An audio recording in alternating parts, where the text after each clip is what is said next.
Good morning dear students. आज हम discuss करने वाले हैं रेजिस्टिविटी और स्पेसिफिक रेजिस्टेंस ऑफ मटेरियल। तो लास्ट वीडियो में हमने देखे कि रेजिस्टेंस कौन से फैक्टर्स पर डिपेंड करता है। तो चार अलग अलग फैक्टर्स डिस्कस किए, material, temperature, length and cross sectional area. उसमें से आज हम दो फैक्टर्स की बात करते हैं कि रेजिस्टेंस कौन से दो फैक्टर्स पे डिपेंड करता है, तो लेंथ और क्रॉस सेक्शनल एरिया। तो हमें आर का रिलेशन पहले लेंथ के साथ देखना है और बाद में आर का रिलेशन हमें क्रॉस सेक्शनल एरिया के साथ देखना है।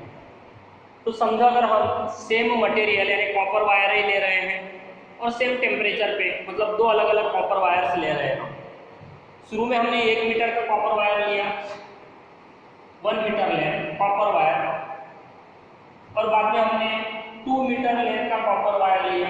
मटेरियल सेम, टेम्परेचर भी सेम, लेकिन लेंथ अलग अलग है। पहले केस में हमने मेजर किया तो देखा हमने कि 5 ओम रेजिस्टेंस आ रहा है। दूसरे केस में देखा हमने तो 10 ओम आ रहा है। बाद में हमने तीसरी केस देखे 3 मीटर वायर लेंथ की तो 15 आया, 4 मीटर में 20 हो गया। यानी हमें दिखा same cross section, cross section same रखे, केवल लेंथ को वेरी किया हमने। तो हमने देखा कि जैसे जैसे लेंथ चेंज हो रहा है रेजिस्टेंस की वैल्यू भी उसी प्रकार चेंज हो रही है, बढ़ते जा रहे हैं। मतलब दोनों के बीच में कुछ ऐसा रिलेशन दिखा, R is directly proportional to length and more the length more will be the resistance, more the length more will be the resistance. Second part में हमने देखे सेम लेंथ रखे, सेम मटेरियल रखे और सेम टेम्परेचर भी रखे, केवल हमने वायर्स के थिकनेस को चेंज, जो थिकनेस है उसको चेंज करते गए। पहले एकदम थिन वायर लिया हमने 1 मीटर लेंथ का, बाद में उससे थोड़ा थिक वायर लिया 1 मीटर लेंथ का, बाद में उससे भी ज्यादा थिक वायर लिया हमने अगेन 1 मीटर लेंथ का। यानी थिकनेस हम बढ़ाते गए। तो हमने देखा कि पहले केस में वो 15 ओम था, दूसरे में हमने देखे वो 10 ओम हो गया, तीसरे में 5 ओम। और भी अगर हम थिकनेस बढ़ाते जाते हैं तो हमने देखा कि रेजिस्टेंस की वैल्यू कम होते जा रही है। यहाँ जो थिकनेस है बढ़ रहा है, मतलब क्रॉस सेक्शनल एरिया चेंज हो रहा है। थिन का मतलब कम क्रॉस सेक्शन, थिक का मतलब ज्यादा क्रॉस सेक्शन। तो हमने देखा कि रेजिस्टेंस कम हो रहा है, यानी रिलेशन कैसा है, इनवर्स है। रिलेशन कैसा है, इनवर्स, यानी resistance of a material at some temperature is directly proportional to length and inversely proportional to cross sectional area, and therefore now दोनों को अगर कंबाइन किया गया तो it is directly proportional to L by A, and therefore we can say R is equal to some constant which is denoted by rho into L by A, and therefore this rho is equal to RA divided by L। और ये जो constant of proportionality है यहाँ, that is called as the resistivity or specific resistance of a material।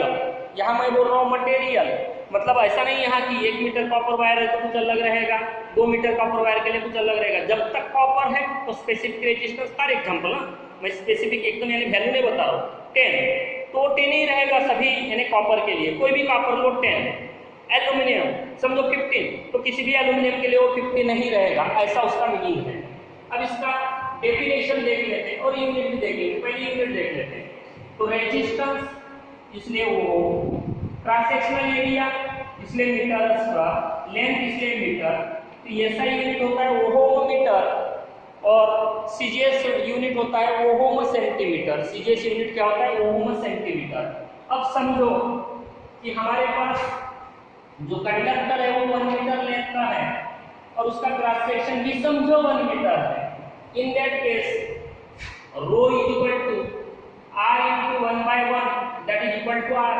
यानी specific resistance आपको क्या दिख रहा है, रेजिस्टेंस।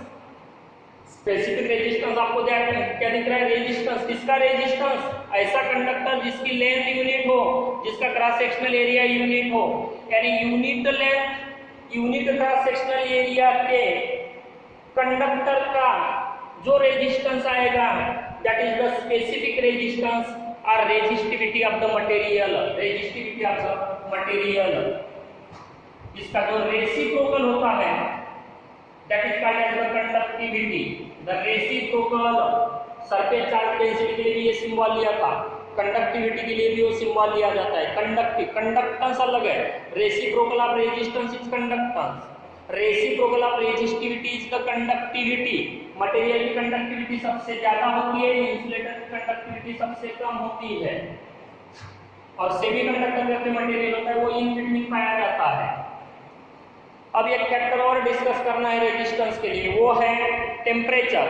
तो समझो अगर हमने 0 डिग्री पे रेजिस्टेंस मेजर किया, R0 आ रहा है, टेम्परेचर के लिए मैं T से बता रहा हूँ, 0 डिग्री R0, और R आया गया समझो सर्टन टेम्परेचर T पे, समझो 10 डिग्री वगैरह जो भी है, तो जो R0 कम रहता है, R अधिक रहता है, तो जो चेंज इन रेजिस्टेंस है R minus R0 due to change in temperature, due to change in temperature, change in resistance due to change in temperature is experimentally देखा गया कि it directly proportional to R0।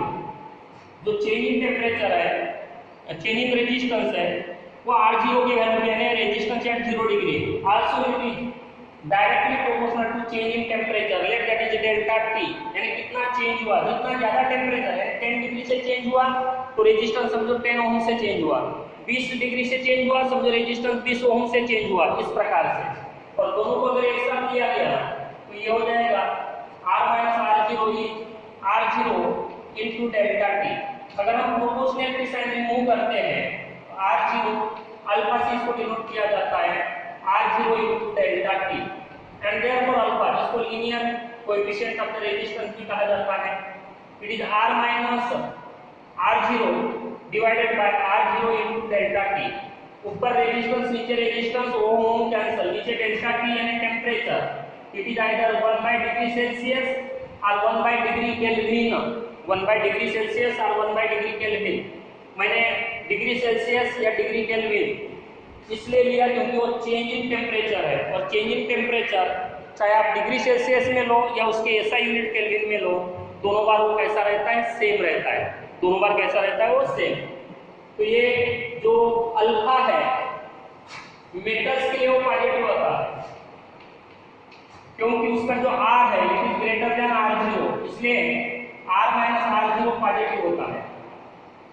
लेकिन जो semiconductor materials होते हैं उनका resistance temperature के साथ डिक्रीज होता है, टेम्परेचर के साथ वो डिक्रीज होता है, हायर टेम्परेचर पे वो लोअर आता है, तो ये निगेटिव आता है, तो अल्फा उनके लिए निगेटिव आता है, ये ध्यान में रखना। Alpha is positive for conductors, alpha is negative for semiconductors. अब ये जो रेजिस्टेंसेस है जैसे कैपेसिटर्स को अपन ने देखा, इनको भी दो प्रकार से जोड़ा जाता है, इनके भी दो कॉम्बिनेशंस होते हैं, वो कॉम्बिनेशंस के बारे में अपन नेक्स्ट वीडियो में डिस्कस करते हैं। सी यू, बाय।